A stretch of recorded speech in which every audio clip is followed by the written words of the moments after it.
반갑습니다.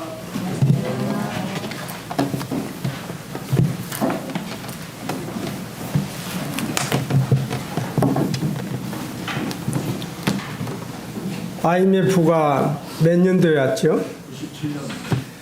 97년도니까 제가 IMF 오기 전에 1년 전에 왔으니까 96년도에 올 때 이 군산이 곧 50만이 된다고 그 이야기가 나왔었죠. 그래서 그때 대우의 김우정 회장님이 부산에 있는 버스 공장, 부평에 있는 자동차 공장을 다 이 군산으로 오게 하려고 했었죠. 여기 오면 포항제철 포스코보다 더 좋은 고등학교도 만들어주겠다. 여러 가지 조건을 제시했지만 노동조합에서 거절하는 바람에 대우가 부평 공장, 부산 공장이 오지 못하고 결과적으로 그때 곧 50만이 된다고 했는데 오히려 군산이 숫자가 줄었죠. 줄었는데 감사하게 어제 그제 이제 이재명 대통령이 와서 같이 협약식을 하는데 보니까 여기에다가 정종 회장님이 여기에다가 이제 새만금을 막았는데 그 손자가 와서 이제 여기다 공장을 세우겠다고, 그리고 김의겸 청장이 하는 말이 현대그룹 회장이 울산 같은 그런 공장을 여기 군산에 만들겠다고 그렇게 약속을 했다고, 그런 이야기를 들었을 때 이제 7만 1,000명 정도가 고용 인원이 이제 이렇게 일할 수 있는 그런 일자리가 7만 개 정도, 7만 1,000개 정도가 된다고 이야기했을 때 7만 명이라면 또 가족들이 오면 몇 가정씩 따라오면 15만 명 내지 한 20만 안 되겠어요? 그러면 한 3, 4년 안에 많이 늘어나겠다 그런 생각을 해보면서, 특히 저는 저희 예배당이 한 110평인데 예배실이 정확히 50평입니다. 이 50평홀이 구도자로 성도로 가득 넘쳐서 나갈 수밖에 없는 그런 환경을 저희들에게 만들어 달라고 저는 매일 기도하는데 참 가능성이 보일 것 같아요. 왜냐하면 한 3년 안에 공장을 짓겠다고 했으니까 암만 해도 이제 그런 인원들이 발령이 나서 이곳에 안 오겠습니까? 그래서 참 우리가 그런 마음으로 기도한다면 이루어질 거라는 그런 생각이 들었습니다. 저는 2월 달에 생각은 나를 움직이지만 나의 기도는 하나님을 움직인다는 그런 말씀을 드렸고, 오늘은 염려는 생각에서 시작된다. 그리고 염려와 걱정, 근심은 믿음이 없는 행위라는 그런 주제로 오늘 말씀을 드리고자 합니다. 먼저 말씀을 하기 전에 베드로전서 5장 7절을 다 같이 힘차게 읽고 시작하겠습니다. 베드로전서 5장 신약 382쪽입니다. 5장 7절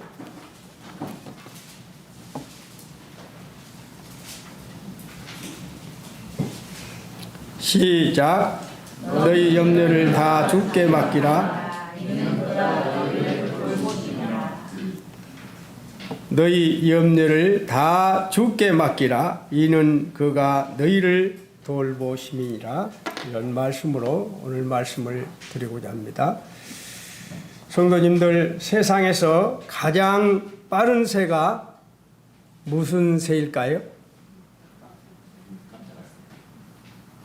네, 눈치가 빨라서 벌써 말을 하는데, 실질적으로 제가 세상에서 가장 빠른 새는 무슨 새냐면 바로 몽골새입니다. 몽골새. 이 몽골새는 하늘에서 시속 300km 이상 속도로 낙하하면서 사냥을 합니다.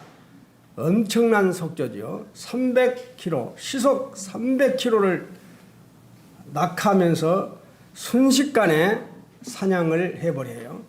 그렇게 빠른 새가 송골매인데 이 송골매보다 더 빠른 새가 무엇일까요? 금방 우리 용대형제님 말했잖아요. 바로 송골매보다 더 빠른 새는 눈 깜짝할 새입니다. 눈 깜짝할 새. 그러면 눈 깜짝할 새보다 더 빠른 새가 또 있는데 무슨 새일까요? 납새. 바로 무슨 새냐면은 무슨 새일 것 같아요? 제가 왜 이런 말을 하겠어요? 어느 새입니다. 어느 새. 어느새 2026년이 시작한 지 엊그제 같은데 어느새 3월달이 되었어요. 어느새 3월 1일이 되었습니다. 참 세월이 이렇게 빠르지요. 인자매님 엊그제 김제에서 국민학교 다닌 것 같지요. 그런데 벌써 75살입니다. 우리 인자매님이 적게 보여도 그래요. 참 시편 90편 10절에 보면 우리 연수는 70이요. 간건하면 80이라도 그 연수의 자랑은 수고와 슬픔뿐이요. 신속히 가니 우리가 날아가나이다.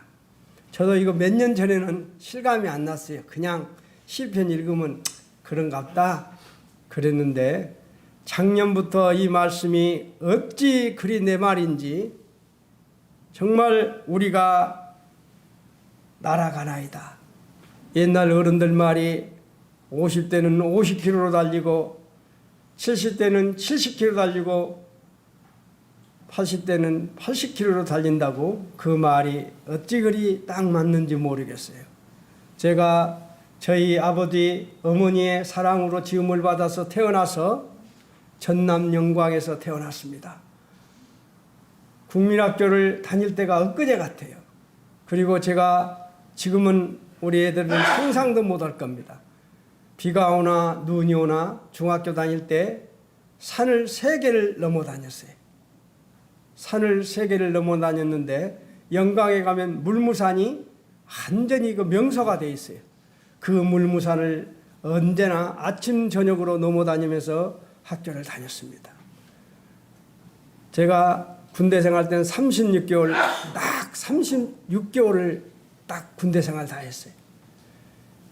그런 데가 엊그제 같은데 우리 큰아들 작은아들 난 지가 엊그제 같은데 제가 우리 하진이 하윤이 다윤이 다정이의 할아버지가 되었단 말입니다.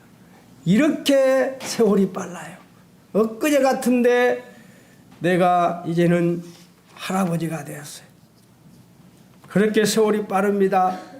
세월이 정말 빨라요. 어느새 엊그제 같은데 어느새 3월 1일이 되었습니다.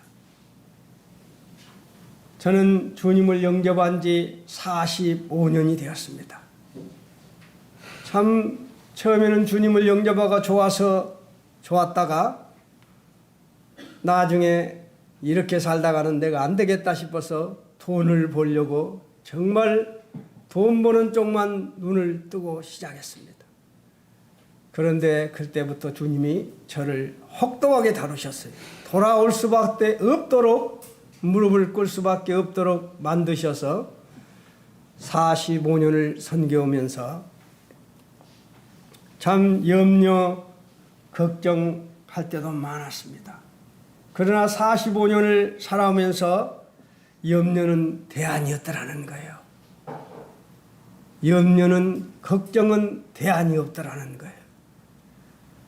대안은 온전히 주님만 바라보는 것이었습니다. 염려는 믿음이 약해서 섬기는 것이 아니라 하나님을 더 의지하라는 신호인 것이죠. 염려는 믿음이 약해서 섬기는 것이 아니라 하나님을 더 의지하라는 신호로 우리는 받아들여야 합니다. 염려는 믿음의 반대가 아니라 믿음으로 가는 길목입니다. 바로 믿음으로 가는 초대인 것이죠. 성경에 보면 믿음의 선배들도 염려를 했어요. 우리가 잘 아는 다윗 염려하는 것 같습니까? 다윗은 염려가 되어서 두려워서 울부짖었습니다. 얼마나 울부짖었든지 침상이 뜰 정도로 눈물을 흘렸다고 이야기합니다. 침상이 뜰 정도로 눈물을 흘렸다면 얼마나 많은 눈물을 흘렸겠어요. 다윗은 두려워 울부짖었습니다. 우리가 다 아는 엘리야는 어떻게 했어요? 도망쳤어요. 근방까지 갈멜산에서 그러한 450명의 바알 선지자들과 그러한 것들을 다 행했던 그가 이세벨이 사신을 엘리야에게 보내서 너 내일 이맘때는 반드시 네 생명을 내치어버리겠다고 이세벨이 그 말을 하니까 그런 믿음이 있던 엘리야가 염려가 돼서 도망가 버립니다. 도망가서 노덴나무 밑에서 죽고 싶다고 그렇게 하는 광경을 보지요. 그때 우리 성경 어디 가서 용대님을 갔는데 노덴나무가 나는 상당히 큰 나무인 줄 알았어요. 가서 보니 정말 별것 없더라고. 그런 나무 밑에 엘리야가 누워서 다 죽여달라고, 죽고 싶다고 그러면서 도망갔었습니다. 그리고 우리가 잘 아는 믿음의 선배인 사도 바울은 여러 교회를 염려했다고 그런 고백을 합니다. 바로 염려는 믿음의 선배들도 염려를 하지요. 그런데 그 염려를 어떻게 하느냐가 문제인 것이지요. 금방 베드로전서 5장 7절의 말씀에 너희 염려를 다 주께 맡기라. 이는 그가 너를 돌보시니라. 오늘 특송 들으면서 하나님이 돌보신다고 했죠. 바로 염려가 오면 그 염려를 인정하는 것입니다. 나는 지금 염려하고 있다는 것을 인정하는 것이 제일 첫째입니다. 염려를 인정하는 것이에요. 그리고 맡기는 것입니다. 바로 성경에도 다 주께 맡기라고 했어요. 맡기는 것입니다. 어떻게 맡기는 것입니까? 구체적으로 기도하면서 맡기는 것이죠. 그리고 감사하는 것입니다. 그리고 말씀으로 생각을 교정을 하는 것이지요. 바로 염려는 어디서 나온다고요? 염려는 바로 생각에서 시작이 된다는 거예요. 그렇죠? 염려는 생각에서부터 시작이 됩니다. 생각은 나를 움직이지만 기도는 하나님을 움직입니다.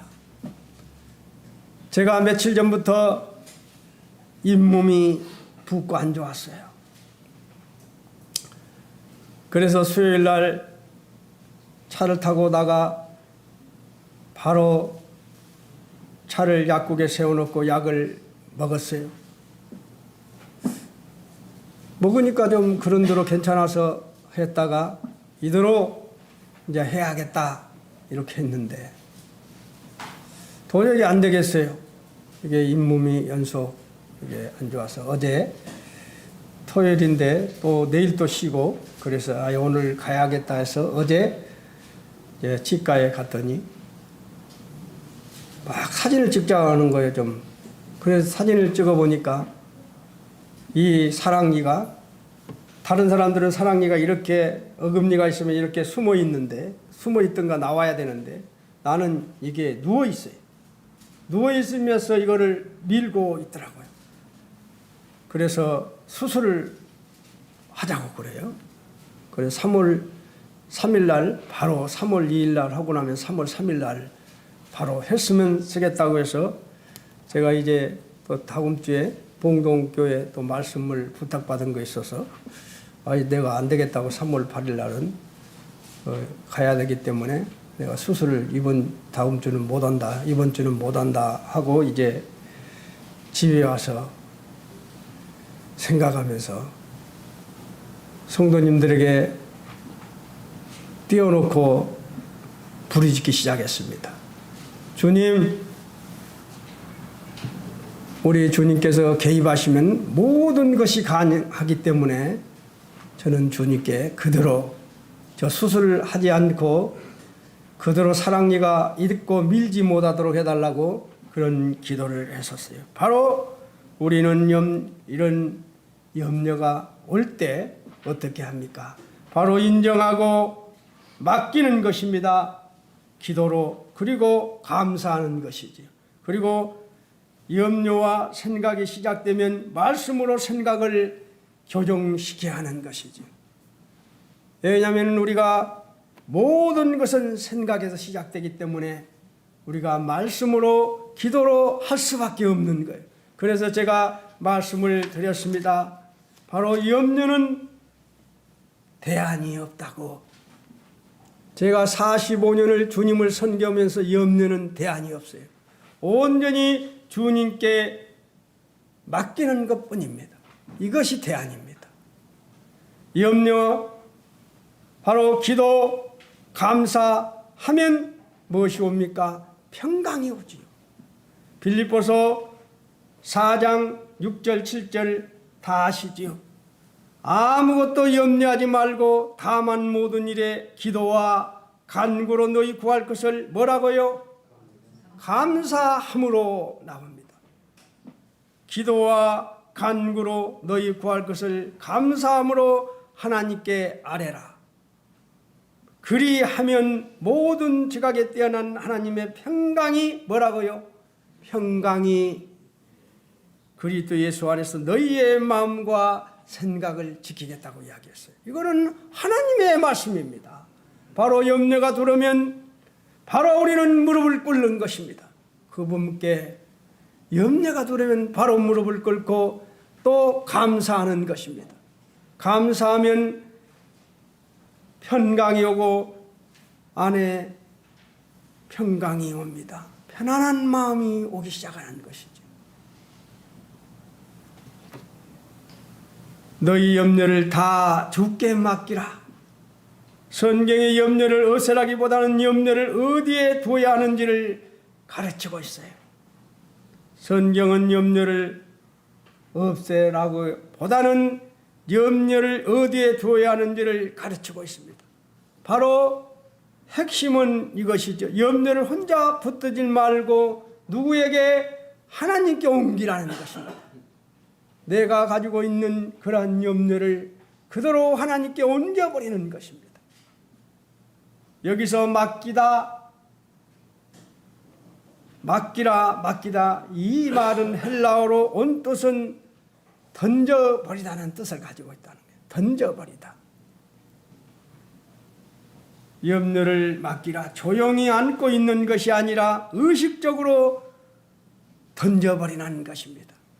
바로 조용히 안고 있는 것이 아니라 의식적으로 넘겨주는 행위, 이것이 바로 염려를 없애는 것이지요. 저 45년간 저도 많은 염려들을 해봤어요. 다 필요 없는 것입니다. 내가 귀한 자 더 할 수 있느냐? 아무것도 할 수 없습니다. 온전히 염려를 붙들지 말고 바로 던져버리는 것입니다. 염려의 문제는 우리 힘으로 절대 안 됩니다. 맡기는 것뿐입니다. 그래서 빌립보서 4장 6, 7절에 우리 언제나 기도하면서 읽지요. 아무것도 염려하지 말고 다만 모든 일에 기도와 간구로 너희 구할 것을 감사함으로 하나님께 아뢰라. 그리하면 모든 지각에 뛰어난 하나님의 평강이 그리스도 예수 안에서 너희의 마음과 생각을 지키시리. 염려 대신 아무것도 염려하지 말고 기도하라고 분명히 말하고 있습니다. 그리고 감사라고 말하고 있습니다. 성경은 염려를 억지로 지으라고 절대 하지 않습니다. 염려가 올라오면 기도로 전환하는 것입니다. 어떻게 즉시 전환하는 것입니다. 그것이 최고입니다. 염려는 오래 반복하면 나중에 뭘로 변하던가요? 스트레스로 변합니다.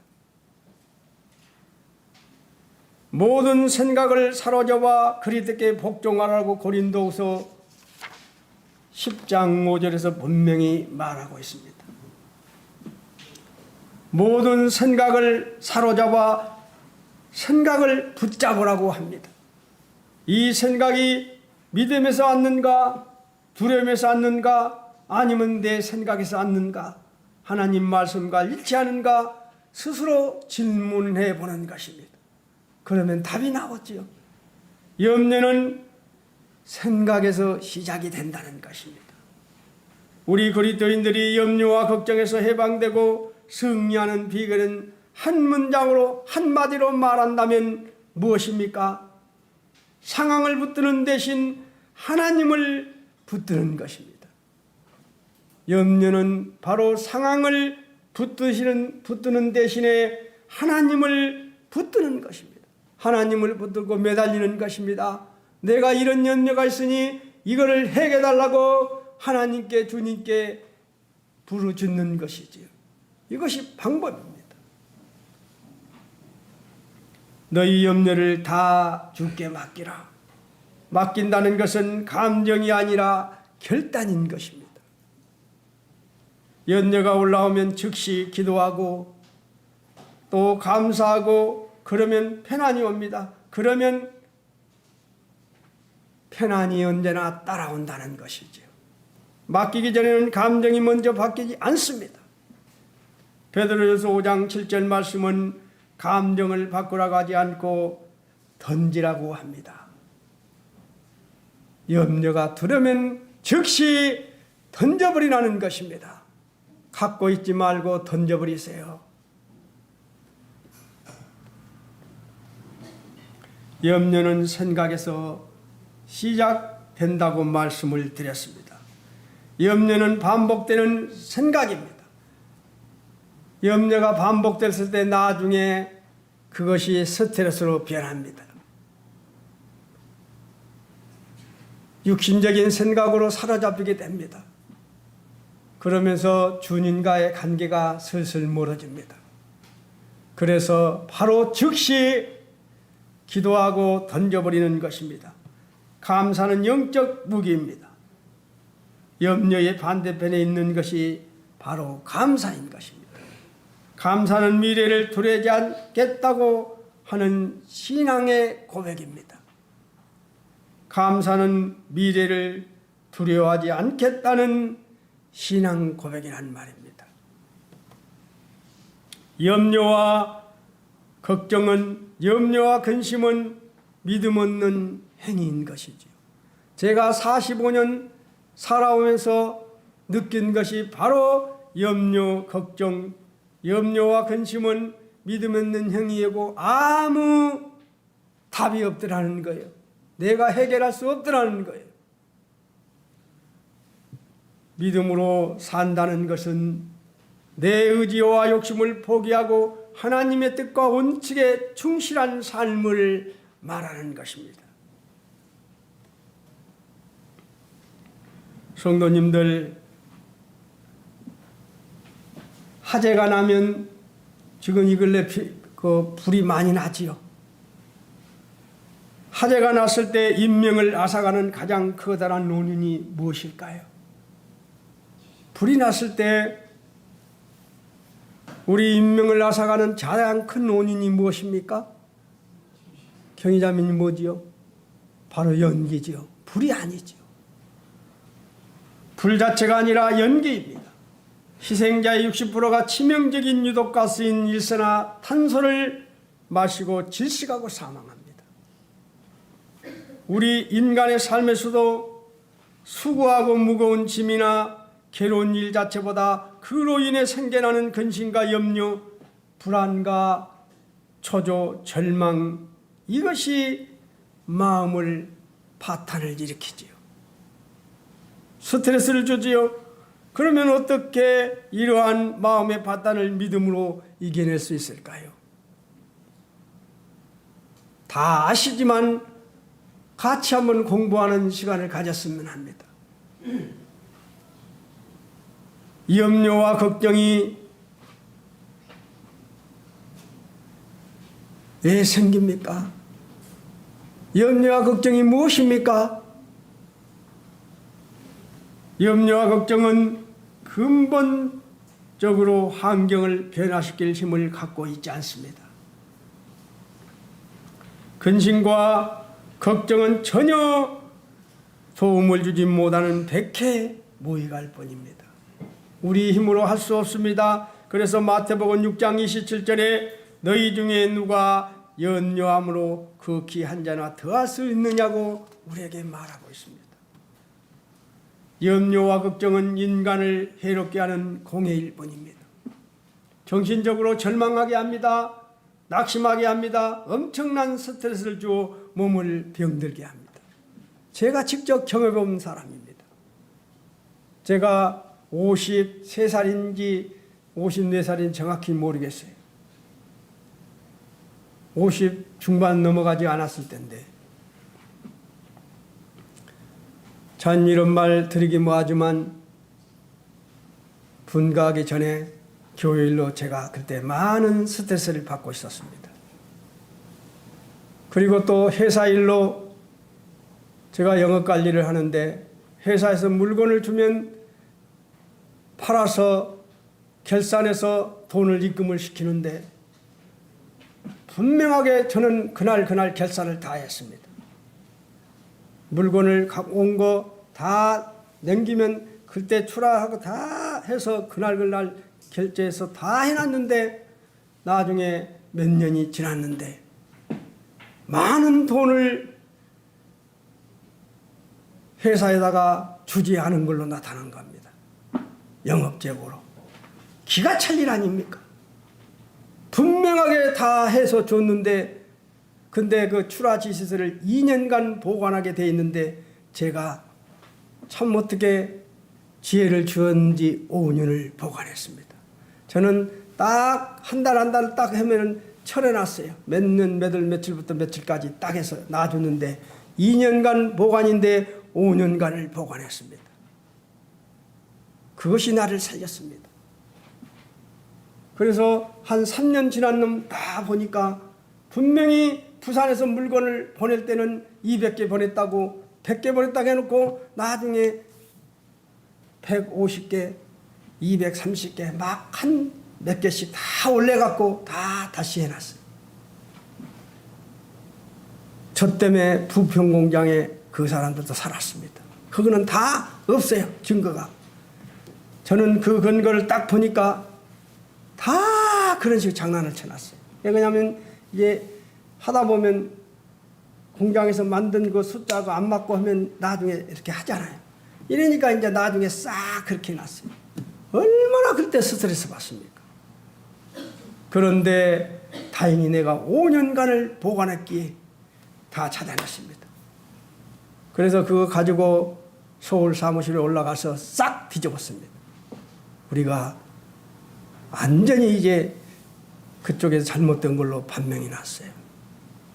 이런 저런 일로 인해서 내가 스트레스를 많이 받았는데 저는 그때 스트레스인지 몰랐는데 집사람과 제가 저희 명 누나가 강주에 사는 누나가 홍어를 좋아한다고 홍어를 사갖고 와서 홍어를 잘 먹고 집사람과 이렇게 음파 유원지 운동으로 가려고 하는데 연속 지가 나는 거예요. 왜 이렇게 지가 나지? 그래서 집사람이 당신 가자고 해서 그때 내가 당뇨가 올랑말랑해서 기계를 사다 놓은 게 있었어요. 딱 꼽아보니까 480이 나가버렸어요. 그래서 우리 용대 형님이 나를 싣고 군산 의료원 응급실에 갔습니다. 갔더니 갑자기 거기서 응급실에서 주사를 놔버렸는데 그 주사를 맞으니까 쇼크가 일어나는 거예요. 온몸이 굳어버리는데 견딜 수가 없었습니다. 용대 형제님 집사람이 주물러도 나는 죽는다고 소리를 치고 있고, 그때 어떻게 된 것인지, 그때 군산교회 청년들이 한 10여 명이 들어닥쳤어요. 기도하고 그 형제들이 주물러 버렸는데 얼마나 주물렀던지 1시간 정도를 주물러 버렸어요. 그렇게 주물르고 나서 나중에는 온몸이 얼마나 주물렀더니 나니까 풀리고 나니까 아파서 못 견디겠더라. 그렇게 청년들이 주물러 버렸어요. 그리고 작은 아들이 와서 이제 피 뽑은 거 보고 입원해 있는데 막 서울대학교 병원에 입원을 막 전화를 하더라고. 기분이 묘했어요. 그러면서 이놈이 무조건 서울로만 가자고 내 차를 자기가 운전하고 서울로 올라가 버렸습니다. 서울대학교 병원으로. 그래서 그날 갔는데 지금은 상상도 못할 일이지만 그때 갔는데 오후에 방이 나왔어요. 그래서 입원해 있는데 누워 있는데 옆에서 어떤 분들이 이야기하는데 췌장이 안 좋은 사람은 90%가 죽어. 그 소리를 제가 분명히 들었습니다. 그래서 아들 선배들이 도웅이 아버님 되십니까 하고 이제 이렇게 와서 인사하고 그러는데 또 한 선배가 와서 이 췌장 검사를 해야 되는데 만약에 천공이 나더라도 이 신청을 하지 않겠다는 것을 각서를 써라는 겁니다. 그래서 안 써줄 수 있습니까? 써줬지요. 그래서 이제 검사할 때 움직이지 마시라고, 좀만 잘못 움직이면 천공을 내버릴 수 있으니까 정말 좀 힘들어도 참으세요. 딱 그러더라고. 딱 보니까 우리 작은 아들이 검사하는 데 옆에 서 있더란 말입니다. 그러니까 나도 딱 한 번도 안 움직이고 그냥 딱 하고 있었어요. 정말 꼼짝도 안 하고 그 검사하는 동안 했더니 나보다 너무 잘 참았다고. 그래서 검사를 했어요. 그리고 이제 결과가 나오는데 말입니다. 이제 교수 며칠 있다가 결과가 나오는데 작은 아들과 둘이 내 이름을 부르기를 기다리는데 제가 그런 사람인지 처음 알았어요. 그때 교수 입에서 무슨 소리가 나올까? 췌장은 안 좋으면 90%가 죽는다는 소리를 분명히 들었는데 내 췌장 검사를 했는데 작은 아들 여기까지 데리고 왔는데 그날 또 나 입원시키기 위해서 막 그 더운 겨울인데 막 뛰어다니더라고. 막 이렇게 내가 멋이 싸다리가 붙었구나. 그런 감은 오지요. 그런데 이제 교수 입에서 무슨 말을 할까? 그럴 때 그 기다리는 순간 짧은 그 기간 동안 그런 기도를 하는 죄의 모습을 보았습니다. 주님, 더 살고 싶습니다. 우리 큰아들도 직장 잡은 지 얼마 안 되고 작은 아들 이제 의대 마치고 인턴 들어가려고 하는데 나 더 살고 싶습니다. 그리고 제 아내를 생각하니 또 너무 미안하더라고. 성결 그 받는 만나서 지금까지 고생만 했는데 내가 이대로 갈 수는 없지 않습니까? 나 좀 더 살고 싶습니다. 더 살게 해주세요. 더 살게 해주면 정말 바르게 살겠습니다. 하면서 정말 간절하게 기도하는 나의 모습을 보았습니다. 그리고 딱 들어갔는데 그 교수가 눈치가 빠른 건지 어쩐지 가자마자 아무것도 아니에요. 돌연변이 췌장이에요. 고향이나 가서 약이나 잘 먹으세요. 그렇게 하더라고요. 금방까지 죽겠다고 더 살겠다고 그렇게 기도하던 내가 다 나서버린 것 같아요. 그 순간 생각이 그렇게 무서운 겁니다.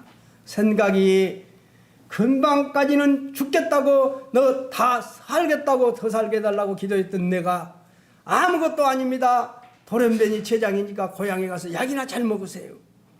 그 소리 들으니까 다 나은 것 같더라고요. 그래서 작은 아들이 운전하고 와서 여기 왔는데요. 안 나서요. 350, 보통 300이 이상이 나가요. 그때 아내는 나보다 다시 입원하자고 몇 번을 입원하자 그럴 때 제가 여보 좀만 더 기다려보자 하는데 제 아내가 저에게 그런 조건을 걸었습니다. 제가 서울대학교 입원했을 때 디모대학교 지금 교장으로 있는 이상은 형제님이 제가 입원했다는 소리 듣고 귀국을 빨리 해버렸어요. 오면서 그 중국에서 제일 좋다는 보이차를 그 비싸게 사갖고 왔다 하더라고요. 보이차를 사가지고 들어왔어요. 그러면서 아내에게 주고 간 겁니다. 그러니까 아내가 저에게 이상은 형제님이 이거를 갖고 온 것은 이유가 있을 건데 당신 이 보이차 먹어보고 만약에 아무 효과 없으면 입원하는 거라고. 그래서 저도 더 이상 어떻게 할 수 없어서 그렇게 하겠다고 약속을 했습니다. 그리고 아내가 오전에 보이차를 끓여줘서 먹고 오후에 됐는데 그렇게 약을 먹어도 안 떨어진 그 당뇨가 350씩 나가던 당뇨가 오후에 떨어지니까 100대로 떨어져 버렸습니다. 기적이 일어났어요. 의사인 저희 아들은 그 말을 하니까 에이 그래요. 사실입니다. 보이차 먹고 이 상은 형제님이 사건 그 보이차를 먹고 100대로 떨어져 버렸어요. 그래서 내 이상은 형제에게 그 이야기를 할 때 너무 좋아라 하더라. 바로 우리 주님은 우리에게 다 길을 열어주시더라는 거예요. 그리고 생각은 이렇게 우리 염려를 생각해서 시작되고 우리가 생각을 그런 염려가 왔을 때 바로 맡기라 이 말은 던져버리라는 것입니다. 말씀을 얼마 전하지도 않았는데 시간이 다 가서 이제 마무리해 나가겠습니다. 바로 마음의 즐거움은 얼굴을 빛나게 해도 마음의 근심은 심령을 상하게 하느니라. 나는 경험을 했어요. 경험을 해보았습니다. 얼마나 그 스트레스가 무서운 것인지를 서울대학교까지 입원을 해봤어요. 근심은 아무 백해 무익입니다. 스트레스만 올 뿐입니다. 마음의 즐거움은 양악이라도 심령의 근심은 뼈를 마르게 하느니라.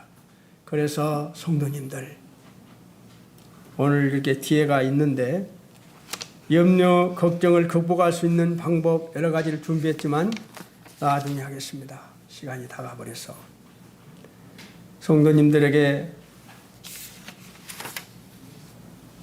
한 가지 말씀드리겠습니다. 믿음과 신앙은 속도가 아니라 올바른 선택과 결단이라고 전번에도 한번 말씀드렸습니다. 믿음과 신앙은 속도가 아니라 올바른 선택과 결단입니다. 염려는 생각에서 시작됩니다. 그래서 생각을 붙잡으라고 합니다. 염려가 들으면 던져버리라고 말합니다. 염려는 혼자 붙들지 말고 하나님께 옮기라는 것입니다.